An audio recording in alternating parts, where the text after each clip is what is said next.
Басқа жігіттен жүкті екенімді білге тұра үйленуге ұсыныс жасады. Мен оқу бітіріп бір ауылға мұғалім болып жұмысқа тұрдым. Маған және тағы бір қыз екеумізге жас маман ретінде мектепке жақын жерден баспана берді. Қазақ мектебі жоқ, көбі орыстар тұратын ауыл еді. Бізден басқа көрші ауылдан бір жас жігіт дене шынықтыру мұғалімі болып күнде келіп кетіп жұмыс істейтін. Бірінші күннен маған көңіл бөле бастады. Өзі менен 2 жас кіші еді.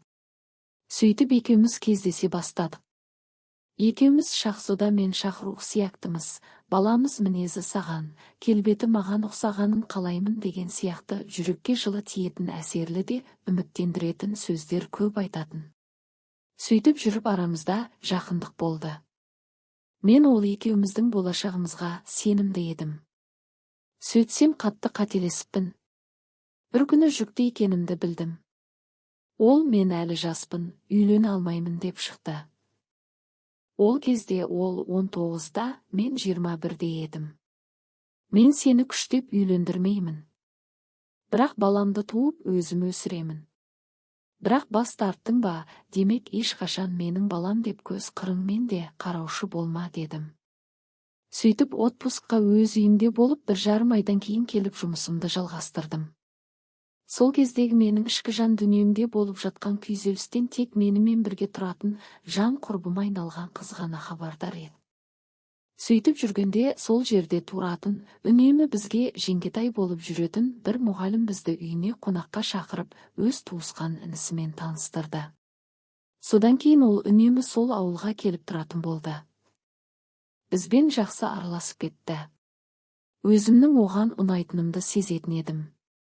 Бірақ өзі айтпайтын. Сөйтіп ол менің туған күніме үлкен қонжық ойыншық құшақтап келді. Құрбым үшеуміз шағын дастархан жайып шай іштік. Кетерінде ернімнен сүйіп алды. Бірақ мен оған барлық шындықты айтып, маған уақытыңды өткізбе дедім. Ол үндемей кетіп қалды. Ертеңінде жұмыста отырғанда қоңырау шалды. Сабақ өткізіп жатқандықтан көтермедім. Бір кезде құрбым сүріне жүгіріп келіпті.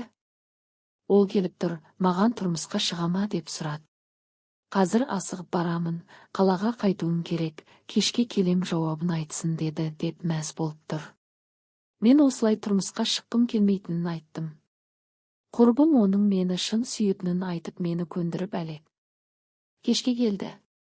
Ұзақ сөйлестік. Ол бәрін алдын ала білемін, сондықтан да сені қорқытып алмайын, маған үйренсін, бауыр бассын дедім. Және асықпай бәрін өзің айтқаныңды күттім. Мен өз баламдай өсірем, ешқашан бетіңе баспаймын. Маған балаңның және өзіңнің тағдарыңды сеніп тапсыруыңды өтінем деді. Мен келістім. 2 күннен кейін келіп алып кетем деді. Мен әпкеме айттым. Ол үйдегілерге айтты. Сөйтіп ол мені алып кетті. Өкінішке орай бақытыммен бірге қайғым да қатар келіп, сол күні анам инсульт болып ауруханаға түсті деп хабар келді. Жолдасым мені алып үйіме келдік. 2 аптадан кейін анам қайтты. 40-ын өткізіп әкем құдалығымды өткізді. Барлық мерекем қайғыға ұласып жылаумен өтті. Күйеуіме той жасамайық дедім. Қатты күйзеліске түсіп өзімді кәлап күні түні жылай бердім. Жан-жарым мың алғыс үнемі қолдап отырды. Міне 8 жыл өтті. Бір ұл, бір қызымыз бар.